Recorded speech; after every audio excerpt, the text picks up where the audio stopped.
यो 2072 सालको भूकम्पको केन्द्रबिन्दु रहेको गोर्खाको बारपाख हो।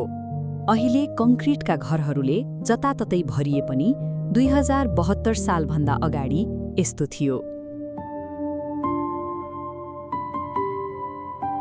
बारपाख र लाप्राक घुम्न पुग्ने आन्तरिक तथा बाह्य पर्यटकहरू आजभोलि एउटा फरक दृश्य देखेर फर्किन्छन्।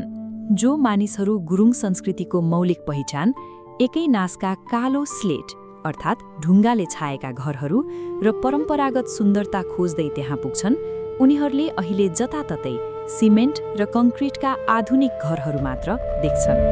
कुनै बेला आफ्नै अद्वितीय वास्तुकला र ग्रामीण पर्यटनका लागि प्रख्यात यी गाउँहरूले अहिले आफ्नो ऐतिहासिक दृश्य सौन्दर्य गुमाएका छन्, जसले गर्दा पुरानो मौलिकता खोज्न जाने पर्यटकहरू निराश हुन थालेका छन्। तर के यो परिवर्तन साँच्चै बाध्यता हो वा सुरक्षाको नाममा संस्कृतिको बलि चढाउने निर्णय नै थियो? यो प्रश्नले बारपाख र लाप्राकका बासिन्दालाई मात्र होइन, समग्र नेपालको पुनर्निर्माण नीतिलाई चुनौती दिएको छ। विक्रम सम्वत 2072 साल वैशाख 12 गतेको महाभूकम्पले गोर्खालाई केन्द्रबिन्दु बनाएर अकल्पनीय विनाश गर्यो। भूकम्पको पहिलो धक्का मध्याह्न 11:56 गएको थियो। मिनेटौँभित्रै पराकम्पहरूले पूरै देशलाई हल्लाइदिएका थिए। गोर्खामा मात्र 472 जनाको ज्यान गयो, 60,000 घर ध्वस्त भए। तर सबैभन्दा डरलाग्दो पक्ष के थियो भने परम्परागत ढुङ्गा माटाका घरहरू नै बढी ध्वस्त भए र तिनै घरमुनि पुरिएर धेरैको मृत्यु भयो। भूकम्प दिउँसो 11:56 गएकाले मानिसहरू प्राय घरमा नभई खेतीपाती वा गोठालो गएका कारण केही कम मृत्यु भएको भनिए पनि त्यसबेलाको अवस्था निकै भयावह रहेको र सञ्चार तथा यातायातको सम्पर्क पूर्णतः विच्छेद भएको थियो। त्यो बेलाको त्रासदी सम्झिँदै बारपाख सुलीकोट 2 माम्चे होटलका सञ्चालक भूपाल घले, म चाहिँ त्यति बेला उता सिप्रङ भन्ने ठाउँमा थियो सर, होइन? हजुर, त्यहाँ बिदाको दिनमा शनिबार दिनमा बच्चा लिएर चाहिँ खेतमा बारीमा गएको थियो। त्यहाँबाट 12 बजीतिर चाहिँ आवाज चाहिँ आयो क्या, एकदम ठुलो आवाज आयो। अनि यसो हेऱ्यो केही देख्दैन, पछि त त्यहाँको रुखहरू हल्लिन थाल्यो, होइन? त्यहाँबाट मैले चाहिँ होइन यो त हावा हो कि के हो भनेर हेर्दाखेरि चाहिँ तपाईँको केही पनि देखिन आवाज। एकछिनपछि त तपाईँको जमिन फाट्न थाल्यो, यसरी चाहिँ हल्लिन थाल्यो, होइन? अब कहिले उफार्न थाल्यो। त्यसपछि त बच्चाहरू थिए मेरो, बच्चाहरू रोइबासी भयो। त्यहाँबाट बच्चाहरूलाई सम्हाल्ने हो कि त्यो हेर्ने आफू सम्हाल्ने, त्यस्तो हुँदा हुँदा यहाँको जुन यहाँ यो भ्यू टावर नियर साइडको घरहरू भत्किन देख्यो उताबाट आइदियो, होइन? पारीबाट यतातिर पुरै भत्केको देखियो। यो जुन यो यहाँको यो छेउको घरहरू चाहिँ सबै यता भिरतिर आयो क्या, ढुङ्गाहरू जस्ताहरू, होइन? ओहो, एकछिन मैले सोचेको थियो। अनि यो ठुलो यहाँ भिर छ सर, है? हामीले चाहिँ गुम्रारिया भन्छ कि, गुम्रारिया हाम्रो भाषाबाट। अनि त्यहाँबाट चाहिँ यो ठुलो भिर छ कि सर, है? यो भिरबाट चाहिँ ठुलो ठुलो ढुङ्गा, त्यो काँसीको ढुङ्गाहरू झर्दाखेरि तल खोलाकोबाट आउने आवाजबाट चाहिँ सबै धुवा जस्तो कि सर, है? अनि त्यो आउँदाखेरि त मैले यसो पृथ्वी ध्वस्त होला कि जस्तो पनि सोचेको थिएँ त्यति बेला एकछिन चाहिँ। तर पछि चाहिँ बुझ्दाखेरि चाहिँ 10-15-20 मिनट पछि चाहिँ यहाँको मान्छेहरूको आवाज सुन्न थाले, रुन थाले, कराउन थाले, होइन? एकछिनपछि त त्यहाँबाट हामी यताबाट फर्केर आउँदाखेरि चाहिँ यो डाँडा आउँदाखेरि आइपुग्दाखेरि त यो बाटो कहीँ देखिन, बाटै थिएन। यो मणि डाँडासम्म आइपुग्दाखेरि त त्यहाँ माथिको घरहरू भत्किएको चाहिँ तल बाटोमा रहेछ, ढुङ्गाहरू। त्यसलाई पन्छाएर हामी चाहिँ पछि यहाँसम्म आइसक्यौँ। त्यहाँबाट पर्सि हेर्दाखेरि मेरो बच्चाहरू के छ भने सोद्धाखेरि राम्रै रहेछ भने, परिवार राम्रै रहेछ भन्यो। अनि परिवारलाई मात्र ख्याल गर्यो, अरू आफन्त के अरे छोपेको पनि आफूले ख्याल गर्न सकेन। लास्टमा चाहिँ अब दुःख पायो सर यहाँ सबै। अनि यतातिरका घरहरूको अवस्था कस्तो थियो त? यहाँको घरहरू केही पनि छैन, एउटै पनि छैन, सबै जिरो पुरै। मेरो घर पनि त त्यही वैशाखको 6 गते सिधेको 5-6 दिन मात्र उभिन पायो, त्यत्तिकै। हजुर, घलेका अनुसार भूकम्प अघि 1200-1300 घरमध्ये जम्मा 12-13वटा मात्र कङ्क्रिटका थिए। भूकम्पले ती कङ्क्रिटका घर छोडेर अरू सबै जरैदेखि भत्कायो। घलेको भनाइमा फेरि पहिलेकै जस्तै मौलिकता जोगाउन ढुङ्गा माटोको घर बनाउँदा फेरि भत्किने भएले सबैले कङ्क्रिटको घर बनाउन बाध्य भए। 10 वर्षभन्दा बढी समय बितिसक्दा पनि बारपाक लाप्राकका बासिन्दाहरूको मनबाट 2072 साल वैशाख 12 गतेको महाभूकम्पको त्रास पूर्ण रूपमा हटेको छैन। सुलीकोट गाउँपालिका वडा नम्बर 2 का अध्यक्ष पूर्णबहादुर गुरुङका अनुसार त्यसबेलाको डर र भयले विशेष गरी महिला तथा विद्यालयका छात्रा युवतीहरूमा गहिरो घाउ छाडेको छ। उनीहरू स्कुलमा ढल्ने, डराउने गर्ने गरेका छन् भने वरपर कतै हल्लिँदा वा ठूलो आवाज सुन्दा समेत त्रसित हुने गरेको उनको भनाइ छ। त्यो बेलाको डर र भयले आजसम्म पनि डराउने, बर्बराउने लगायतका मानसिक समस्या हटेको छैन। मानसिक रूपमा चाहिँ त्यो अब बढी जस्तो चाहिँ यो महिलाहरूमा, त्यो महिलाहरूमा पनि विशेष गरेर चाहिँ यो विद्यार्थी छात्रहरूमा, त्यो विद्यालयहरूमा अहिले अलिकति कम सकेको अवस्था छ। नत्र भने अब त्यो बच्चाहरू अब ढल्ने होइन, बरबराउने, छटपटी जस्तो हुने त्यो किसिमको चाहिँ अब छ। र कतिपय अलिकति वृद्धहरूमा अहिलेसम्म पनि उनीहरूलाई उपचार गराइरहेको, उनीहरूले चाहिँ औषधि नै खानुपर्ने, अब कसैलाई परामर्श गरिरहनु पर्ने अहिलेसम्म पनि त्यो किसिमको स्थिति छ। र अब हामी जस्तोमा पनि कहीँ अब मनको कुना कन्तारमा अब कुनै चिज हल्लिँदाखेरि, कुनै चिज ठुलो आवाज आउँदाखेरि अब त्यो किसिमको चाहिँ मानसिक एक किसिमको कतै न कतै अब त्यो रोग बनेर चाहिँ बसिरहेको अवस्था चाहिँ छ। सुलीकोट गाउँपालिका वडा नम्बर 2 का अध्यक्ष पूर्णबहादुर गुरुङका अनुसार सरकारले मौलिकता जोगाउँदै बलियो घर बनाउनका लागि ठोस कदम चाल्न ढिरो गरेकै कारण गुरुङ संस्कृतिको मौलिक शैलीका घर बन्न सकेनन्।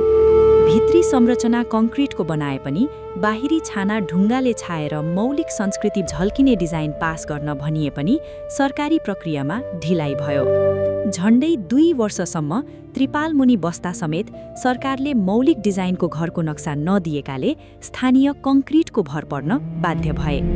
त्यसमाथि भूकम्प पीडितले आफू खुसी घर बनाउँदा अनुदानको रकम प्राप्त नहुने भएकाले पनि धेरैले मौलिकता जोगाउन सकेनन्। हाम्रोमा अब त्यो भूकम्पभन्दा अगाडिको जुन निजी आवासहरूको चाहिँ संरचना हेर्दाखेरि ढुङ्गाले गारा लाउने, अनि त्यसपछि गएर तपाईँको माथि पनि ढुङ्गाकै चाहिँ छाना, अत्याधिक भार होइन, त्यो भार थेक्नको लागि काठ अत्याधिक प्रयोग हुने, अनि माटो र यो बन्धन भन्ने कुरा चाहिँ हाम्रोमा त्यो बेला थिएन। एक सरो गारा जाने त्यो गाराले चाहिँ त्यो भूकम्पले हल्लाउँदाखेरि चाहिँ हजुरको अब कुनै पनि अब जस्तै गेडागुडीहरूलाई माथिबाट खनाउँदाखेरि चाहिँ जुन किसिमले छरपष्ट भएर जान्छ नि त्यसरी नै भत्कियो। अनि त्यो बेला 2-4 वटा चाहिँ यस्ता कङ्क्रिटका घरहरू थिए, अनि तिनीहरू चाहिँ बच्यो। त्यसले गर्दाखेरि मान्छेमा चाहिँ ठ्याक्कै दिमागमा ओहो कङ्क्रिटको घर बनाउनु पर्ने रहेछ, त्यो चाहिँ बलियो हुनुपर्ने रहेछ भन्ने सोचाइ भयो। त्यो स्वाभाविक पनि थियो। र तैपनि त्यो बेला चाहिँ यो संयन्त्रले चाहिँ सञ्चालन गर्थ्यो ओडाहरू, अनि जनप्रतिनिधि त्यो बेला थिएन। तैपनि अब यहाँको बौद्धिक सर्कलहरूले चाहिँ एक किसिमको छलफल गर्यो। हामी कम्तीमा पनि अब भित्रको संरचनाहरू होइन हजुर कङ्क्रिटै बनाउनुहुन्छ भने पनि माथिको छानालाई चाहिँ पहिलाकै चाहिँ हाम्रो जुन किसिमको परम्परागत घर छ त्यो शैलीमा लैजाउँ र त्यसलाई चाहिँ अब त्यो किसिमको चाहिँ हाम्रोमा पाउने जुन किसिमको स्लाइड छ, ढुङ्गा छ, त्यसले चाहिँ छाएर चाहिँ त्यही चाहिँ हेर्दाखेरि त्यही लुक्समा लैजाउँ भन्ने चाहिँ हामीमा बहस भएको। हामीले चाहिँ यहाँ त्यो बेला तत्कालीन चाहिँ यहाँ आउने त्यो तत्कालीन प्रधानमन्त्री, मन्त्री लगायतका अब चाहिँ त्यो स्तरको व्यक्तित्वहरूसँग पनि हामीले त्यो किसिमको अनुरोध गऱ्यौँ।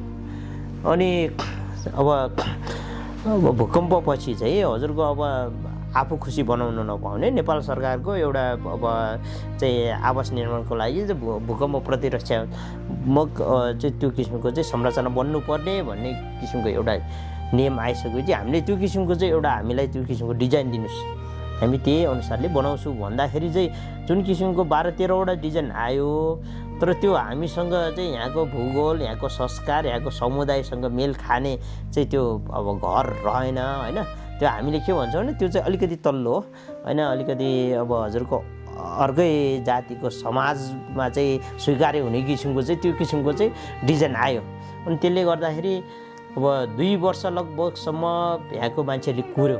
त्यो किसिमको चाहिँ नेपाल सरकारले डिजाइन दियो भने हामी, अनि नेपाल सरकारबाट त्यो किसिमको चाहिँ कुनै पनि अब सुनवाई भएन अथवा त्यो किसिमको चाहिँ प्रतिक्रिया नआइसकेपछि अब यहाँ कसैले कसैलाई बाध्य गर्न सक्ने अवस्था पनि भएन होइन। अब मान्छेलाई हतार पनि भयो, अब पालमुनि मात्र कति बस्ने भन्ने पनि भयो। त्यसैले गर्दाखेरि आफ्नै किसिमले बनाउँदै जाँदाखेरि चाहिँ अब हाम्रो अब एउटा किसिमको दुर्भाग्य, हामीले त्यो हाम्रो पहिलाको चाहिँ अब त्यो चिजहरूलाई जोगाउन सकेन।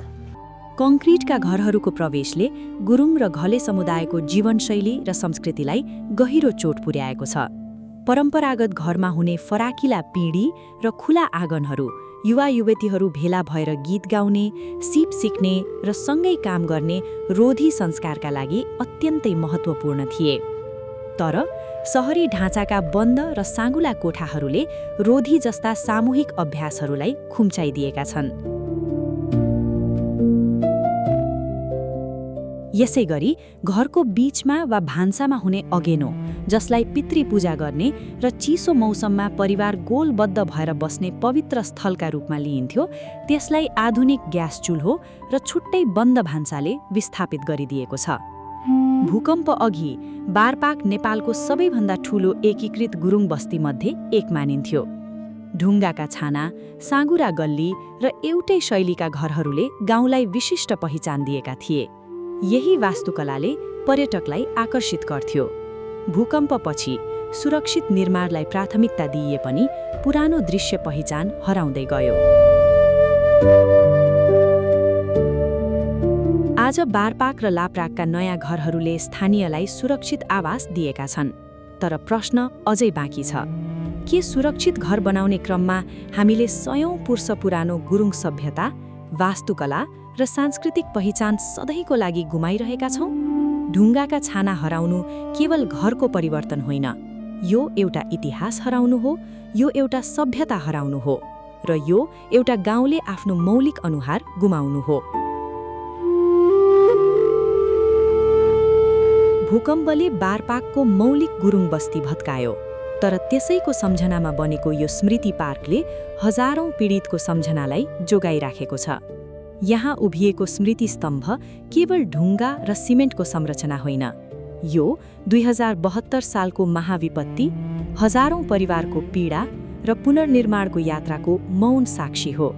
बारपाक पुग्ने जो कोही पर्यटकले गुरुङ संस्कृतिको हराउँदै गएको पहिचानसँगै यो स्मृति पार्कमा नेपालको सबैभन्दा ठूलो प्राकृतिक विपत्तिको इतिहास पनि पढ्न सक्छ।